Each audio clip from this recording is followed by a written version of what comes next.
Hoy vamos a revisar la Guía de Práctica Clínica de Hipertensión Arterial, esta por parte de la Sociedad Internacional de Hipertensión del 2020. ¿Cuál es la definición de hipertensión arterial?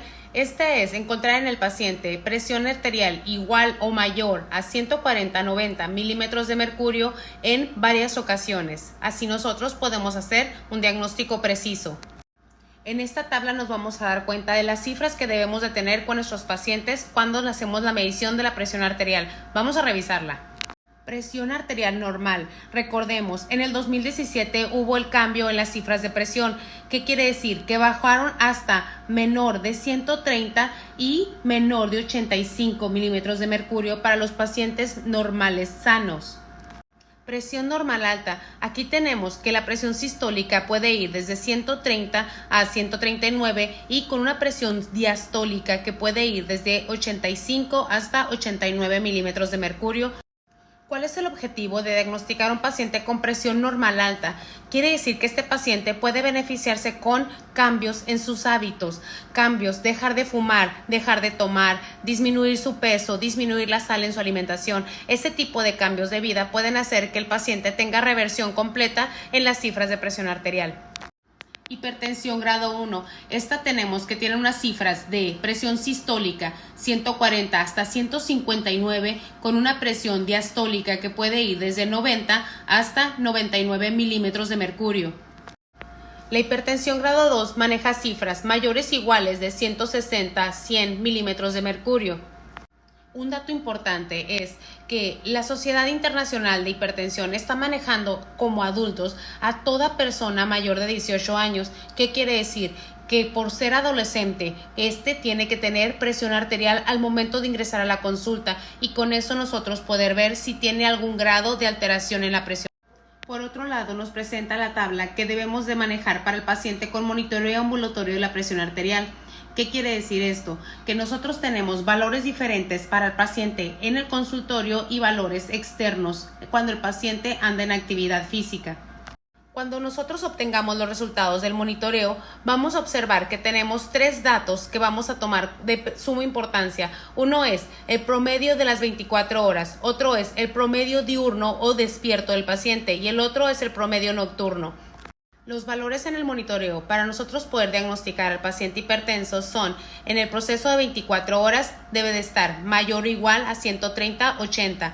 En el proceso diurno, cuando el paciente está realizando actividades normales de su vida diaria, debe de estar arriba de 135 sobre 85 milímetros de mercurio. Y en el proceso nocturno, nosotros podemos observar presiones de 120-70 milímetros de mercurio. Esto es un paciente hipertenso. También nos menciona el artículo que podemos tener una hipertensión sistólica aislada. ¿Qué significa esto? Aquí vamos a tener cifras, presión sistólica mayor o igual a 140, pero con presión diastólica menor a 90 milímetros de mercurio. Esto es muy común desde los niños, adolescentes, jóvenes, adultos y en los ancianos. Principalmente en los ancianos porque se presenta una resistencia vascular periférica que nos causa una alteración dentro del flujo arterial. Así que tomando en cuenta este dato, todos los pacientes que entran a consulta pueden tener una medición de la presión arterial, niños, adultos y ancianos.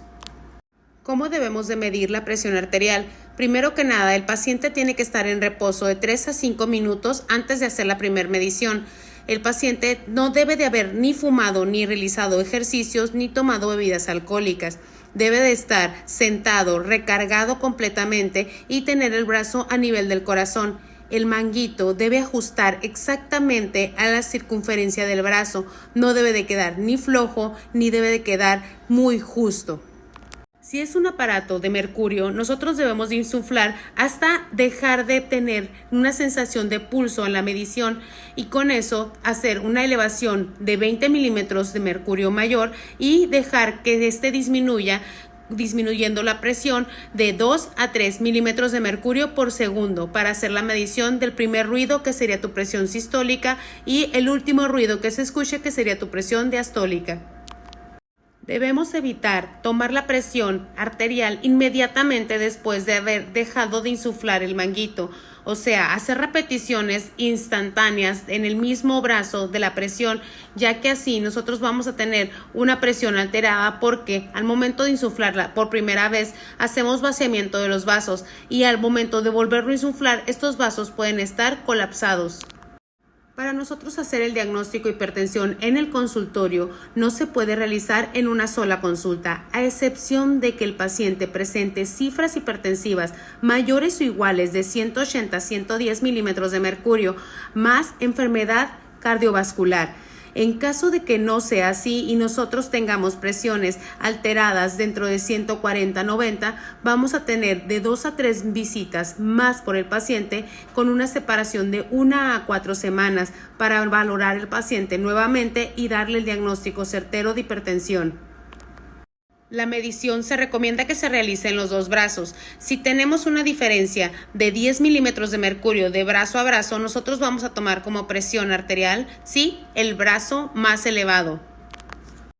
Además, debemos de hacer una revisión más exhaustiva en pacientes que puede presentar datos de hipotensión postural.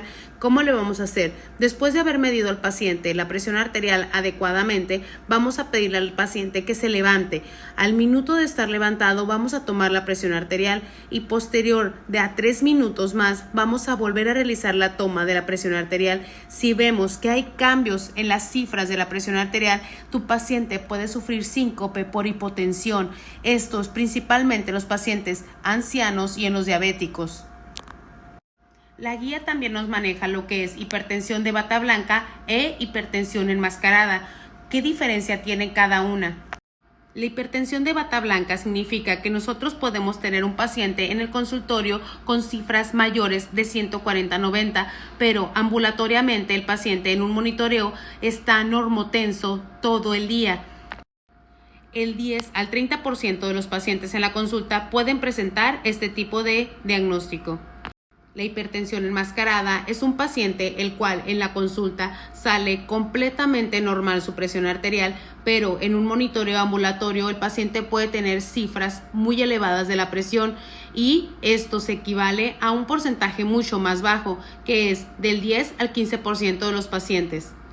Estas dos clases de hipertensiones dan un riesgo cardiovascular moderado, pero nosotros debemos estar seguros y con certeza del diagnóstico en caso de que queramos iniciar tratamiento farmacológico para evitar daño. El ser niño, joven o adulto no te exime de ser hipertenso. Entonces, nosotros vamos a manejar esta tabla que nos muestra cómo tener al paciente monitorizado con la presión arterial. En la primera columna podemos observar que si nosotros durante la consulta tenemos un paciente con cifras menores o iguales de 130 a 85, podemos citar al paciente a 3 años para volverse a hacer un chequeo general y un monitoreo. Pero si el paciente tiene factores de riesgo como obesidad, sedentarismo, tabaquismo o alcoholismo o alguna otra enfermedad, debemos citarlo al año. En la segunda columna tenemos cifras tensionales medidas en el consultorio desde 130 a 159 en presión sistólica y de 85 a 99 en la presión diastólica. Si podemos realizar nosotros un monitoreo ambulatorio de la presión arterial sería lo mejor para hacer el diagnóstico. En caso de que no, debemos de citar al paciente en citas consecutivas para volver a hacer la medición de la presión y dar un diagnóstico certero y rápido. En la tercera columna es un paciente con diagnóstico de hipertensión 160-100 mayor o igual a este valor. Ya es un paciente que vamos a hacer confirmación en unos días más para comenzar con el tratamiento farmacológico. Factores de riesgo cardiovascular. La presencia de uno o más factores de riesgo aumenta proporcionalmente el riesgo de enfermedad coronaria, cerebrovascular y renal en los pacientes. Los dos más altos que tenemos aquí son el sobrepeso o obesidad y el síndrome metabólico dentro de un 40% en los pacientes, seguido por la dislipidemia con un valor de 30% de riesgo cardiovascular, esto por lipoproteínas de muy baja densidad elevadas con hipertrigliceridemia. Seguidos de estos valores tenemos el sedentarismo, el alcoholismo y el tabaquismo como tercer lugar con un 28% de riesgo cardiovascular. Veamos bien este valor, ya que estos son modificables. ¿Qué significa? El paciente los puede dejar. Entonces hay que ayudarlo, hay que guiarlo para que en verdad haga un cambio de vida. La hiperuricemia abarca un 25% del riesgo cardiovascular, seguido de la diabetes mellitus, que va entre un 18 a un 20% de riesgo cardiovascular en nuestros pacientes. En el cuadro que tenemos a continuación podemos observar que está relacionado lo que es la cifra de presión arterial junto con los factores de riesgo. Entonces, ¿qué quiere decir esto? Entre más alta tenga la presión arterial nuestro paciente, el riesgo cardiovascular que va a presentar con un alto riesgo de mortalidad es mucho mayor. Entonces, todo lo que se pueda modificar y cambiar o controlar dentro de la consulta o con terapia farmacológica y cambios de los hábitos, lo tenemos que realizar en el momento del diagnóstico. ¿Cuál es la definición de daño a órgano blanco? El daño a órgano blanco está mediado por hipertensión y se define como la alteración estructural o funcional de la vasculatura arterial o de los órganos que se irrigan, causado por la presión arterial alta. Los órganos más afectados son cerebro, corazón, riñones, vasos arteriales centrales periféricos y los ojos. Además, tenemos que tener el conocimiento para saber qué medicamentos nos pueden causar elevación de la presión arterial. Vamos a revisar los más importantes. En primer lugar tenemos a los analgésicos no esteroideos, que son ampliamente usados por los pacientes adultos mayores, así que hay que controlar su consumo. Seguido por los anticonceptivos. Hay pacientes femeninas las cuales rechazan el anticonceptivo por presentar crisis hipertensivas, entonces tenemos una respuesta de elevación de la presión. También están los antidepresivos como los inhibidores selectivos de la recaptación de norepinefrina o serotonina, además del paracetamol, los esteroideos, terapias antirretrovirales, simpaticomiméticos como la pseudoeferina y la cocaína, además de las anfetaminas, pueden causarnos elevación en la presión arterial. Los serotoninérgicos antimigrañosos también nos elevan la presión entre 3 y 1 milímetro de mercurio arriba de las cifras normales del paciente, la eritropoyetina y los inhibidores de la calcineurina. En base a lo que hemos revisado dentro de esta guía, observamos que tenemos factores los cuales podemos nosotros realizar cambios para disminuir lo que son las cifras de presión en nuestros pacientes, además de disminuir el riesgo de factor cardiovascular en ellos. Entonces, el cambio de hábitos, el vida saludable, el comer mejor, disminuir la sal, el realizar ejercicio, no es fanatismo por parte del sistema médico, sino que es para mejorar la vida y la calidad de vida de los pacientes. También tenemos lo que es la hipertensión resistente. ¿Qué quiere decir? Que tenemos pacientes ya con tratamiento farmacológico que tienen presión arterial mayor de 140/90. Esto con 3 o más medicamentos antihipertensivos o con dosis óptimas o máximas toleradas por el paciente, incluidos los diuréticos. Debemos de hacer una exclusión de pseudoresistencia por parte de los pacientes o de poder presentar nosotros con el paciente una hipertensión secundaria que no hemos diagnosticado. Entonces, como ya observamos que podemos tener una hipertensión secundaria, esta viene dada por una patología específica. ¿Qué quiere decir? Que si nosotros encontramos cuál es la patología que está causando nuestra alteración en la presión arterial, podemos corregirla completamente. ¿Cuáles son algunos de los padecimientos que están dentro de aquí? Es 1. Enfermedad del parénquima renal. 2. Hipertensión renovascular. 3. Aldosteronismo primario. 4. Apnea crónica del sueño. 5. Hipertensión inducida por sustancias o fármacos. Si tú haces el diagnóstico y haces la corrección, tu presión debe de controlarse. Ahora vamos a revisar hipertensión en el embarazo. Aquí tenemos dos factores importantes. Uno es el riesgo materno y otro es el riesgo fetal. En el riesgo materno tenemos que puede haber desprendimiento de placenta, accidente cerebrovascular, insuficiencia orgánica múltiple de hígado hasta riñón y coagulación intravascular diseminada en las pacientes embarazadas. En los factores fetales tenemos retraso en el crecimiento intrauterino, parto prematuro o muerte intrauterina del producto. Esta se puede clasificar en dos grandes vertientes. Uno es hipertensión persistente. ¿Qué quiere decir? La paciente ya era hipertensa antes de iniciar en el embarazo o antes de la 20 semana de gestación, ella presenta cifras hipertensivas.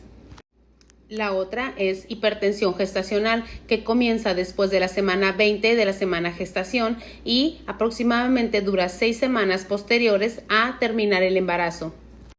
En estas pacientes vamos a encontrar factores predisponentes. ¿Cuáles son estos? Es hipertensión persistente, enfermedad hipertensiva en un embarazo anterior, diabetes mellitus, enfermedades renales, que sea primigesta o que tenga un embarazo múltiple. También se toma en cuenta lo que es la enfermedad autoinmune del lupus eritematoso sistémico. En las pacientes que tienen hipertensión durante el embarazo debemos de tener un control muy estricto sobre la presión arterial porque ellas pueden presentar complicaciones como preeclampsia, eclampsia y síndrome de HELLP, que los revisaremos más adentrados en otro capítulo para revisarlos mejor, ya que estos tres son complicaciones graves del embarazo. La hipertensión en el embarazo es grave, pone en riesgo la vida de la paciente y del producto y además son clasificados como emergencias médicas. Vamos a revisar ahora lo que es emergencia hipertensiva. Pon atención. Esta es la asociación de una presión arterial alta con daño a órgano blanco. El órgano blanco más dañado son retina, cerebro, corazón, grandes arterias y riñones. No todos los pacientes van a presentar las mismas cifras de presión arterial con daño a órgano. Esto porque, recordemos, todos los pacientes pueden tener datos de compensación, principalmente los adultos mayores, que estos tienen una mayor tolerancia a presiones muy elevadas. Entonces, ¿cuáles son nuestras pautas para el manejo de una emergencia hipertensiva? 1. Es el diagnóstico rápido, es la reducción rápida e inmediata de la presión arterial y otro es la terapia intravenosa específica dependiendo el daño a órgano blanco que nosotros tengamos o el que hayamos diagnosticado en nuestros pacientes. Tenemos como primera instancia la hipertensión maligna. Esta es una presión arterial de 200/120 con retinopatía bilateral avanzada. ¿Qué significa? Que podemos observar hemorragia, manchas algodonosas y papiledema en los pacientes. Así que tu revisión de fondo de ojo nunca debe de pasar desapercibido. La encefalopatía hipertensiva viene dada por la elevación de la presión arterial más un paciente con letargo, convulsiones, ceguera cortical y coma o de ausencia. Entonces, nuestra revisión neurológica debe de ser completa. También podemos presentar una microangiopatía trombótica hipertensiva. ¿Qué significa esto? Podemos tener un paciente que esté haciendo hemólisis o trombocitopenia, que cuando nosotros hacemos corrección de la presión arterial, estas mejoran con el tratamiento hipotensor. Entonces, tenemos que tener siempre los laboratorios y el gabinete a disposición del servicio de urgencias.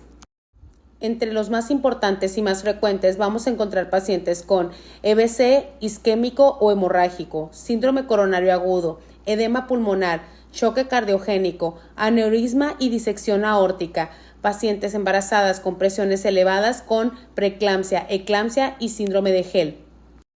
Esto es una nota importante. Pacientes con hipertensión arterial elevada sin daño a órgano blanco no se considera una emergencia y puede ser tratado con terapia antihipertensiva oral y con control dentro de la consulta familiar. Entonces, si tenemos un paciente que va a tener cifras de 180, 110 de presión arterial, nosotros si observamos en la revisión que no tiene daño a órgano blanco, podemos iniciar manejo con vía oral hasta dosis máximas tolerables del paciente, combinación de fármacos para hacer el control dentro de 1 a 3 días. ¿Esto basado en qué? Recordemos, antes se manejaba lo que era disminución de la presión arterial elevada sin daño a órgano blanco con un porcentaje de no bajar la presión durante 24 horas al 20 o 25%. ¿Qué significa? Que yo voy a bajar por hora el 1% de la presión. Entonces, ¿cuál es la prisa para bajar la presión rápidamente dentro de las primeras horas del tratamiento?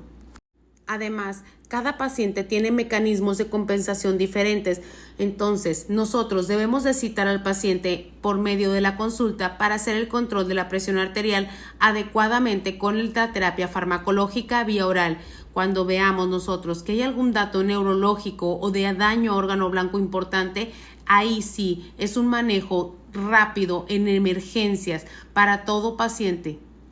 Debemos tener en cuenta que la presentación clínica va a variar en cada paciente dependiendo el daño a órgano blanco, por lo que podemos tener desde cefaleas incapacitantes, alteraciones visuales, dolor torácico, disnea, síntomas neurológicos hasta vértigo. Mientras nosotros hacemos una revisión exhaustiva del paciente, hay que solicitar apoyo por parte de alguno de nuestros compañeros para hacer una investigación por parte de los familiares. ¿Qué vamos a investigar? 1. Apego a medicamentos. 2. Hábitos higiénico-dietéticos del paciente. Uso de sustancias ilegales o legales que el paciente esté tomando sin indicación médica, para nosotros poder indagar sobre el medicamento que toma y si su uso es inadecuado o el paciente está haciendo alguna alteración.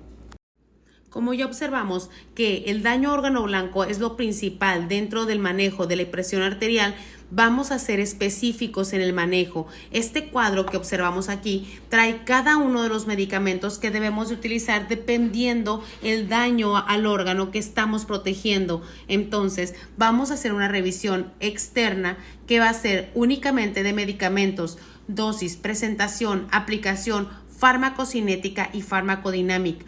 Eso lo vamos a hacer aparte para hacer una revisión más exhaustiva y que se nos quede grabado por más tiempo.